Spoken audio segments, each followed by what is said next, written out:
Hello everyone, hello to my follow and count me in. Legit po ako na nagpa-follow back as long as nagpa-follow kayo sa akin.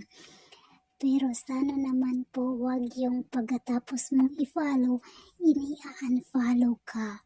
Huwag ganun mga ka-follow to follow and count me in. Be a legit para sabay-sabay tayong umangat. Or kung kayo ay umaangat na, please, dalhin niyo ako sa pag-angat ninyo or isabay niyo ako sa pag-angat ninyo. Ako po ay bago lamang at ngayon lang nagsisimula sa follow to follow and count me in. At ako po ay isang mahiyain na tao. Siya ay camera.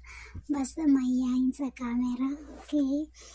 At sana po magiging legit kasi yung iba po kasi fina-follow mo, after mong i-follow hindi sila nagpa-follow back, or di kaya yung fina-follow ka, after mong i-follow back ini-unfollow ka nila. Huwag ganun. At kung sakali po na hindi ako nakaka-follow back agad, ibig sabihin po ay busy ako dahil sa po akong OFW. Pero panigurado pong babalikan ko kayo para i-follow back. Promise po yan. Please. Thank you and maraming salamat. Thank you and maraming salamat.